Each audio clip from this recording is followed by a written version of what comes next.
Hello to all of my members. Welcome to this step-by-step watercolour flower painting tutorial of some gorgeous roses. I use lots of techniques including Brusho, a little bit of spattering, some salt, you name it, to create this very sort of loose atmospheric painting of some gorgeous roses.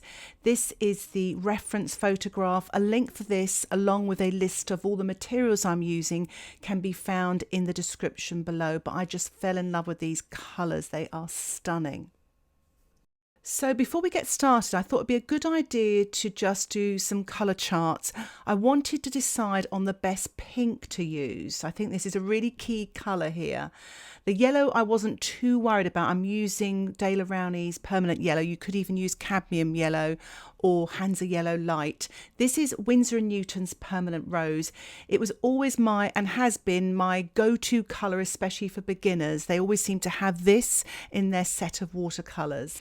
This is Schmincke's Quinacridone Magenta, and straight away, I love this colour by the way, but straight away I thought this isn't quite the right colour. Mixed with yellow, that would almost go sort of a browny pink shade. So this is Cause Quinacridone Magenta, quite different, very pretty, and could be useful as well, so I quite like that colour. And this is Winsor & Newton's Opera Rose. I really love this colour. I know a lot of people say that it fades, but when I paint with it, it makes me feel very sort of inspired. And I would say when you are framing and hanging your watercolours, try not to hang watercolours in direct sunlight because it does make the colours fade. This is finally Alizarin Crimson. I thought this would be a really useful colour to paint some darks, and you could actually use the Schmincke Quinacridone Magenta to paint darks as well. So they're all my pinks there. I'm just making a note of them. So if you're actually using your sketchbooks to do sort of colour swatches like this, it's always a really good idea to make a note of them, especially when you start mixing them with other colours as well, and maybe even the brand, because sometimes you can have a Winsor & Newton's Ultramarine and a Schmincke Ultramarine, and they can look quite different. So that's quite a useful thing to do. So I really hope you just found this useful. If you've got any pinks that you have in mind as well, please let me know in the comments section and share them with us all as well. It'd be really useful. And just to say, when you're doing colour swatches like this, use a smallish brush, start off with the neatest colour at the top and then just add water to it so you can see a dark and light version of that colour. So now what I'm doing is I'm mixing the pinks and the yellow, the permanent yellow, that's Daler Rowney's permanent yellow, together, just to see how they can sort of blend together. And I would suggest, rather than mixing them in the palette, it's a good idea to paint the pink down or the yellow down first and then push the other colour into it, and they mix wet in wet, and that's how I'm going to paint them, paint the roses as well. So I wanted to get that colour combination. So I've started off with Schmincke's Quinacridone Magenta, gone with Cause Quinacridone Magenta, which is the one in the middle there. Both quite nice, but this is the Opera Rose and the permanent yellow, and straight away I prefer this one just for the sort of light tones. So I've just played around there at the top. What I'm doing now is I'm actually trying to get some cooler tones using the Opera Rose, which is my main pink that I'll use in my painting. So I've got sort of cooler tones with the ultramarine mixed with the pink, and then I push the yellow into the pink there just to see that colour combination. This is again Opera Rose, and I'm using Schmincke's Quinacridone Magenta. I just want to get some sort of darker pinks. It's quite useful, and I'm just dropping in the permanent yellow and then some blue into the pink just to trial out these colours before I start painting, and remember to make a little note of what you've done, because it's quite good to refer back to, especially when you're in the midst of painting. You're thinking, oh, which one of those colours worked well? It's so easy to forget because there's all these different colour combinations. So I really hope you found this little colour mixing exercise, especially getting that pink and yellow together, really important. So I'm all set now to start painting my roses picture. So I've started off with the Opera Rose and then the permanent rose, and I've dropped a little bit of the pink into the permanent rose as well to create a nice sort of warm orange. I'm wetting the paper with my large 1.5 inch soft brush, so a nice large mop brush. You don't have to wet it everywhere. You can leave some dry patches as well, so it's quite nice to have hard edges here and there as well as soft edges. I'm using my size 6 brush, and I'm just tickling this paint onto the wet surface, just letting it bleed. The paper is Saunders Waterford cold pressed paper, 300 grams. It's on a block, and I put some washi tape just around the edge there. So when I remove that at the end of the painting, I'll have a nice white border that really presents your painting nicely. It can make all the difference. So I'm just painting in the Opera Rose here, lots of water as well. And it's just to really get these very pale tonal colours at the beginning of the painting, and then when I'll let that dry, and I'll paint sort of mid to dark tones on top later, hopefully to bring this little rose to life. But it keeps everything really loose, and to keep it even more loose, I'm spritzing it so that pink runs a little bit into the background. I know a lot of you on the Patreon poll did ask about how to make backgrounds and negative space. Well, sometimes it's quite nice to do something like that and spray it so it becomes your colours on your positive shapes become part of the background on your negative shapes. It's quite a nice way of creating harmony in your colour mixing and in your painting. So I'm starting on this main rose here. A little bit is wet on dry as well, so I'm getting some hard edges, and I'm using a little bit of the yellow with a tiny touch of the pink, and I'm mixing up a kind of a pinky lavender colour here. So it's ultramarine and the Opera Rose, because at the top of that flower there's the petal does look a little bit violet, sort of pinky violet colour. Try not to touch the yellow too much, because you'll end up with sort of a nice light brown. So I'm sort of painting the violet colour at the top and then pushing it down rather than pulling the yellow up. So I popped a little bit on this bottom leaf as well, and along with the Opera Rose with a pinch of yellow. If you put too much yellow, it's going to go orange. So you've got this real fine balance, but it's it's sort of a great practice and challenge for you in colour mixing. And remember to keep it really dilute. It's a great idea as well to use the largest brush possible, a round brush I'm using, to really load it so you've got plenty of paint on your brush, but it's got a nice point on the brush as well. And so you get some detailing as well. But as you can see here, I've got lots of paint. There's puddles on there. And what happens in flower painting when you paint loose like this, when you're very, very wet, especially in the first stage, it can create some very exciting, happy accidents. And the tip is, don't fiddle with it, just paint it on there and just let the paint do all of the work. You're kind of guiding it, and then they're kind of just getting on with it. So this is almost wet on dry here. It was probably wet previously, but it's dried off a little bit. That's fine. And what I've done is just putting clean water there now, just to kind of dilute and create a pale sort of part on the petal there, and just sort of dropping in and tickling in some of this pink here. Always try and get fresh paint as well, so your brush doesn't get too muddy. And do take your time, and if it dries too quickly, just give it a spray. At this stage, we're just creating very loose kind of colour effects here, mainly just using the pink and the yellow. And this is actually just yellow here. I decided to paint a lot more of the yellow in the centre. It creates a lovely light, this yellow. And here comes the twig. I dipped it into some alizarin crimson. It's kind of a reddy sort of pink, alizarin crimson, quite dark pink. It's quite useful for creating sort of tonal values. But it's just a bit of playing here to create sort of frilly edge here. So the twig has actually been dipped into neat paint, so it's straight from the tube. So it's really quite undiluted. And I've just painted this bit here, and then I'm adding a little bit of the Opera Rose up here with my size 6 brush, painting damp into damp or wet into wet, and it's got a little bit carried away there with all the paint. So, but that doesn't matter. It's the first stage, and if it all goes wrong, just spritz it, see what happens. So this is a kind of, I think it's a rose that's kind of on its way out. It's wilted. One of you did say in the Patreon poll as well about roses in all their different forms, and that's why I chose this particular painting, because you've almost got dead roses there, ones that are wilting, big sort of open roses, then you've got the buds and then the buds opening. I thought this was brilliant for creating all these different effects. So, and you know, I really quite like painting the ones that are dying as well, because they've got so much texture and they're lovely and dark. So I'm using a watercolour pencil here. It's a dark, maybe a grey or even a black, just for the centre of the rose here. And it's slightly wet, so it's bleeding. Now this was a little bit of a mistake, because I did see a dark there, but it was quite wet there. So I'm going to deal with that little dark watercolour mark that I made in that rose just above. So I will be coming back to it. But I'm using my size 4 brush, and I'm just dropping in a little bit of Quinacridone gold there. Actually, it's not my size 4, it's my size 2 brush. And I'm doing the same in the centre of the centre rose. Now, I'm using the size 2, lots of clean water here, well, cleanish, lifting off the excess and just trying to get rid of that mark.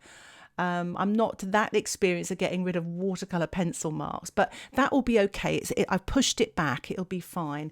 So I'm using a little bit of yellow and Prussian blue here, painting. It's almost wet on dry actually, using my size 6 brush and just painting these really pale colours on first, lovely and watery, and then just dropping in slightly sort of darker greens, just adding creamier blue to the right hand side, light coming from top left. And it's just quite nice, and just dabble. I love painting buds and things like that more than I would flowers, because you can really sort of play around with them. I'm using the twig here just to pull that paint up to that very sort of pointy bit at the top there. It's quite exciting to do. And I'm using the twig again, scratching into the surface of the paper, so you do make a permanent scratch and the darker paint runs into it to create a very thin line. If you don't like doing this, you can always wait for your painting to dry and then use a small brush, thin little round brush, and paint these marks in wet on dry. There's always ways around it, and I always say it's my plan A, my plan B and my plan C. If plan A doesn't work, I've always got something up my sleeve, and it's just nice because it gives you more confidence this way as well, to know there's other alternatives. You can see there I almost drew the stems there with my brush. I've mixed up a little bit of pink, the yellow and a touch of blue to paint these sort of stems that are quite sort of reddish in tone. You can use a bit of burnt sienna if you wanted to for this as well, but I quite like using the alizarin with a touch of the yellow just to create this lovely colour, with maybe a bit of the blue to make it darker. You can also use a little bit of quinacridone gold for these stems as well.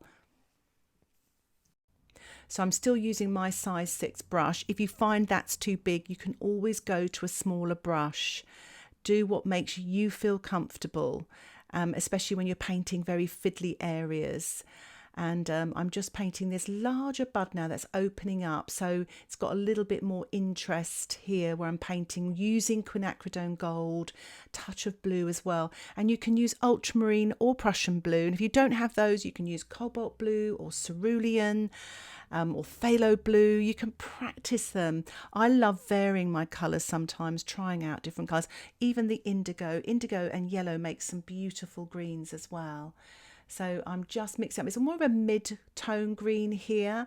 As you remember on the tonal charts that I just released recently on the memberships, it's just that it's important to think about the tone. And this sort of stage in the painting, which is my first stage, it's all about the light, the white of the paper to begin with, then the lightest tones and then mid-tones. You don't want to go too much darker unless we go back to that sort of flower that's wilting on the left there where I've used the dark watercolour pencil. Yes, you can go there. It's probably going to be the last time I paint that area, so you can go dark there. Actually used a bit of red here. It's Pyrrole red, and it's quite a nice colour, but you can use cadmium red, any red will do. And I added a bit of yellow to it just to sort of mix up the colours here. But don't you think these are delightful colours? They're so joyous and pretty. Now, if you can choose your own photograph for this. If you've got a photograph of roses, or a roses photograph you'd like to paint, try the same techniques. You can sort of plan your own colour charts and have a go. So I'm spattering there as well, and I've gone in now with my twig with a mixture of the alizarin crimson and quinacridone gold to create this darker colour here, and scratching it in, it's created some really nice effects. Never underestimate the importance of water. Use lots of water this stage. It can create some wonderful effects. Even, you can't even see them now. They'll work later. So really experiment with water and dropping it into your colours. It's so much fun to do. So I'm just painting some of the light colours, light tonal values on the leaves, pretty much now wet on dry. It's been a while now since I wet my paper, and that's fine. If I want a soft edge, I can just spritz it. I'm just adding in now a little bit of a stronger colour here as well on the leaves, just mixing it up. Used a little bit of the Quinacridone gold, again lots of water, softening things as I go. Just really sort of being flicking with the brush to create some of those marks. Try not just to draw an outline and fill it in. Try to sort of paint the shape with your brush. Sort of press down and lift up and just try different mark making with your brush. It can be so much fun to do. And this is a very dark green here. It's a little bit of the indigo, and I'm dropping it into this much lighter yellow green, so lots more yellow, less blue. And I'm just using the tip of the brush to create some marks on the leaf wet on dry, using my size 6 brush. And now I'm using my twig, and I've gone in with a very dark paint. I believe it's indigo, maybe with a little touch of the Alizarin, or you could use the Quinacridone gold, just to create that centre there, and then painting some of the veins and some of the marks, the dark marks, with that indigo and yellow, damp into damp. And I'm going to do the same thing with this leaf I just painted a second ago. It's still quite wet actually, but just dropping in these darks, damp into damp, or wet into wet even, depending on your surface of your paper, or you can paint damp, creamier paint into the wet surface. I thought I'd include that. I've changed my water. I changed my water a lot through the tutorial because it's important to keep fresh water, especially when you're using these reds and greens. I've just popped a little bit of Brusho on there, and now I'm spritzing it to reawaken it. If you're new to my membership and you want to know a little bit more about Brusho, I will put a link in the description below. But it's a really exciting medium and creates some lovely textures. So I'm painting pretty much wet on dry here, this rose to the right, just painting on the yellow, the permanent yellow, with my size 10 brush with lots and lots of water. And now I'm just dropping in, sort of not actually on top of the yellow, just touching the edge of the yellow, the opera rose, so that it, as I was saying before, let those colours do the work and let that yellow and pink bleed together. And you'll end up with this beautiful shade, whereas sometimes when you mix them in a palette, they're a bit too orangey looking. So I hope you found that useful. But there's such a pretty combination. As you can see, I'm just tapping in the colour and letting it bleed.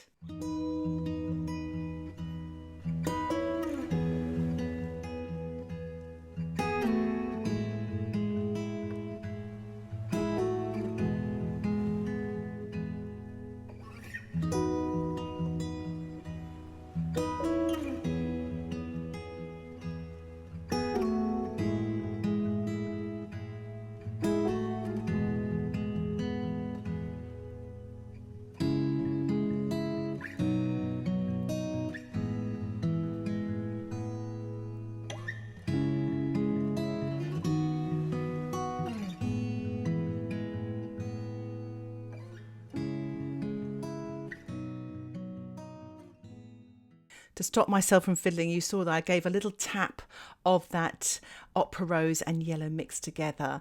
This is a lovely dark colour here. I've used a little bit of the Quinacridone Magenta and the Indigo. So sorry, because I'm using quite a large sheet here. It's 16 by 12. This bottom part, I wasn't aware when I was filming.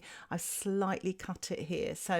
But it's just sort of painting this rose, this dead rose at the bottom here. I just love these colours, and Indigo and the magenta make such beautiful colour combination. I'm using my twig now just to dip into the indigo as well, just to paint these marks in the centre. And remember, add water to this as well. I think I've actually dropped a little bit of green shade in there also, but it's really nice just to get the twig, almost just to draw with the twig as well into the damp paint to create textures and lines and a little bit of definition. And this is a little bit of the Alizarin Crimson with a touch of the Quinacridone Gold to create almost like a brown shade, which is lovely. And this almost looks green. It's the indigo with a touch of pink with a tiny touch of yellow. So it's all these kind of beautiful grey shades, which I love. And I'm just sort of painting in the stems as well. And I'm just painting this very, very watery shade here. And you could use ultramarine with a tiny speck of yellow, lots and lots of water. I decided to add a little bit more yellow there. I'm going in with the indigo and a little tiny bit of that pink that's mixed with it as well, using my twig with a lovely dark creamy colour, just sort of drawing in the edge, and that sort of damp creamy colour will bleed in slightly. You'll get a lovely sort of dark soft edge there. But it's quite nice working in this way. It's lovely and loose. You can be quite experimental. If I was to give you one tip, they say one tip, Karen, what could you tell us? I'd definitely say less is more, but just try to paint once in an area. Obviously, you may drop 2 colours in, but just keep moving on. Let things dry, see what happens, work on top. Don't keep labouring your paint because it gets dull, it gets muddy, and you lose the light. And actually it makes you tight. You get all, sort of tightened up, so try to be a lot more loose. And if you find you're tightening up, just give a spatter or walk away and just come back to it if you feel you're tightening up. And I've been there, trust me, so many times. I find I tighten up when I'm short of time as well. So always make sure you've allowed yourself a bit of time to paint. So I'm using the size 10 here, just using lovely grey greens here, ultramarine with a tiny little bit of the yellow, and just varying the colours. You can also use a little bit of the Prussian blue with a touch of yellow as well, lots and lots of water. And this is my size 6 brush, and I'm using some indigo now mixed with the Quinacridone Gold. And if you don't have Quinacridone Gold, you can use something like raw sienna or yellow ochre. They're just not bright yellows, they are more sort of earthy yellows. So I'm painting this sort of damp into wet paint. So I love the way it kind of pushes that wet paint away, it kind of repels it, and you get these lovely effects as well, different marks. And you can see these leaves, they're really kind of coming to life. And the other thing is to note that the leaves of roses are very sort of spiky at the end, so you can use a card to pull those out, the tip of the card. And I'm also using the card to scratch in the veins and the centres as well. That card is such a brilliant little tool. It really is. It does so much. But they look very effective there. And remember with the leaves, less is more. The stars of the show are your roses. So don't sort of overdo them. And I'm giving a little spatter of the indigo there on top of the leaves and around them as well to create marks on the leaves as well. Sometimes though you can get them on other flowers, so just get your brush with some clean water, dilute it, and then wipe away with your paper towel. And then what I would suggest is mix up some fresh colours and then repaint that area. You can wait for it to dry, but I couldn't wait, so I've made up some lavender colour. That's the ultramarine with the opera rose, and I'm painting this wet in wet. And I've also dropped a little bit more of the opera rose in there on its own, wet into wet as well, just lifting out with my clean damp brush some paint to allow a little bit of light to show on that petal. I'm using the size 6 brush with a mixture of the ultramarine and yellow, and I'm painting in some stems here, wet on dry, and then just diluting and using water as well to create some light effects there. I'm dropping in now some of the indigo, wet into wet, just to create some darks along there. I'm painting this other sort of dead rose here that's sort of very dark, and I'm using some of the indigo and the yellow there, and just sort of a lot of indigo. And I'm using my plastic card instead of the twig. I'm drawing with the plastic card some of these squiggly sort of lines there to create some texture and details, dropping in water as well. This is a little bit of Quinacridone Gold with the Paynes grey. I've swapped to my size 2 brush. I just wanted some really thin pointy edges on the old petals here and lots of yummy darks. Not just go for one colour for a dark, always add other colours and not just the same colour. Maybe add a bit of pink or quinacridone gold. And I'm actually painting this into, I'm pushing it into the pink there as well. Painting in some more stems using the indigo with the quinacridone gold, and again dropping in darker colours, and it becomes quite exciting. It's a little roadmap of paint here. This is a little bit of ultramarine with a tiny touch of yellow. It's a very blue-green, very cool colour, and sorry about my hand being in the way there, but just sort of keeping it really simple and painting the leaves now on this rose at the top here, again with the ultramarine and a touch of yellow, working mainly wet on dry here. The paper could be a little bit damp, but I think it's mostly dry now, which is fine. And I'm using my size 10 brush. I've added a little bit of the ultramarine with a bit more yellow there, and then dropping in the indigo. As you can see, I'm really kind of not going back over things, not labouring things, keeping things really loose, just painting in the basic shapes, but varying the colours. Take your time with this. Don't rush. Enjoy it. It's actually so therapeutic. I love painting in this way. It's creative, and you're using these different techniques, different colours, and you're in this whole rose of garden world. I just totally get drawn in. I had a comment on YouTube, someone asking me, did I paint any differently if I was sad or happy? And I think once I start painting, I don't feel anything except that emotion that I feel when I'm painting. So I do feel something. I just feel totally wrapped in what I'm doing. I forget about everything in my life. I'm just totally focused on what I'm doing. I have the same thing when I'm teaching as well. The only time I have a problem is when I'm a bit limited with time, and that's why I don't think it's good. I think it's always good to allow yourself the time to paint.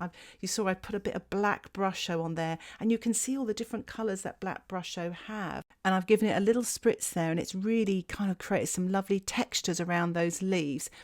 Now this area here, I'm actually spraying the paint here. It's still damp, and I'm using my spritzer bottle to allow all the paint to run down to create a background of the rose colours in the background. So you've got pink and yellow in the background.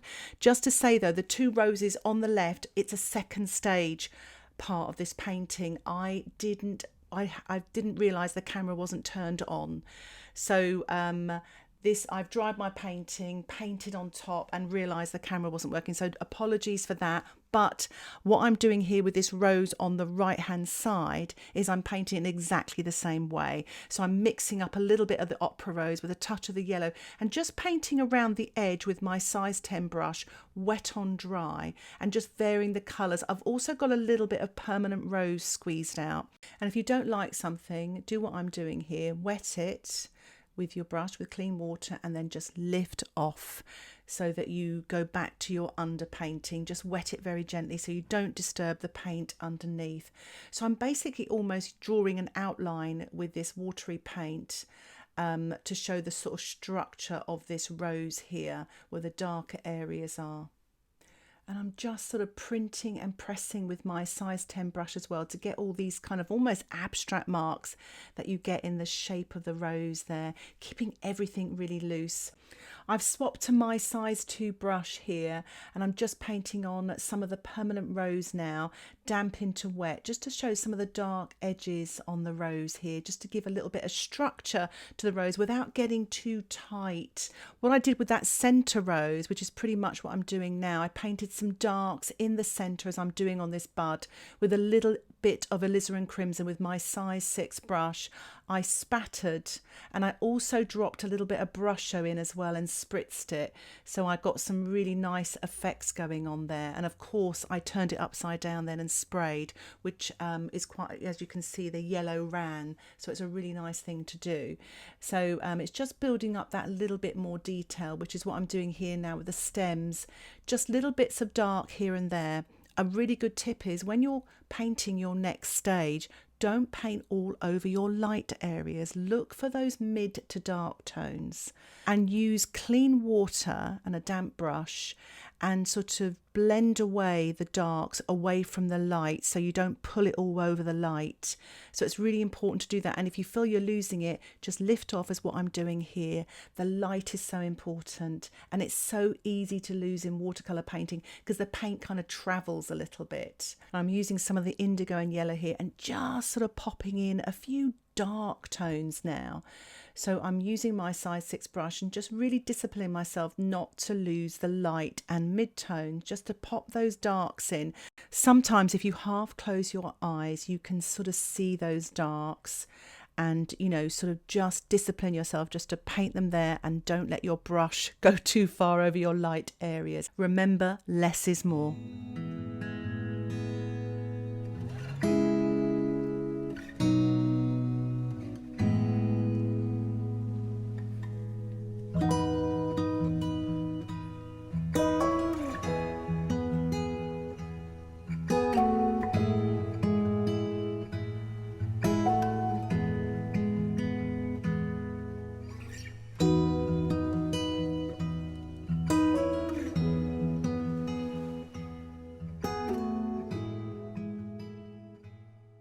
So I'm actually working into this rose again. Obviously I sprayed off a lot of what I did earlier to create this sort of soft pink background. So I've decided to go back in and paint a little bit more on there.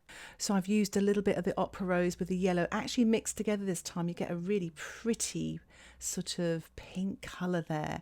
Painting this wet on dry. I don't want to get too detailed. I just want to give the impression of the rose there. Just painting on these darks, using a little bit more of the opera rose with my size 6 brush. I'm really trying to discipline myself to paint the minimalist amount of lines. You can so overwork these roses. I just want to just sort of pick out a few little mid and dark tones there and soften as I go. I decided to use a touch of ultramarine in the pink. Just be careful if you've got some yellow in there as well, it might go too brown. But you can have a smidge of yellow in there, but it'll be okay with the pink and the blue.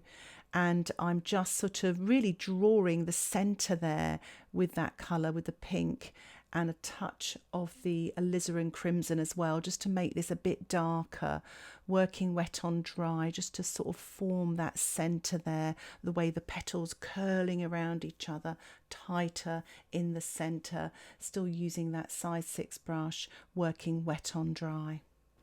And I'm going to rinse my brush now, and I'm just going to use the damp brush just to soften those hard edges that I've painted there and to blend them back so they look sort of like create a little bit of shadow there. So just really sort of work at that just to soften everything out, all those sort of lines, and push them back a little bit. I decided to put another petal at the top here, trying things out. And I'm using the opera rose with my size 6 brush, but I didn't really like it, so I'm just going to wet that, get rid of it with my paper towel, and hey presto, it's sort of pushed back and it's absolutely fine. And I'm adding a little bit of the alizarin crimson now, just to paint a darker centre, really to draw the eye in there. And I think I'll use a bit of the Brusho, the alizarin crimson, on the wet surface, and create some nice dark textures in the centre there. And I'm just using my spritzer bottle to activate the Brusho.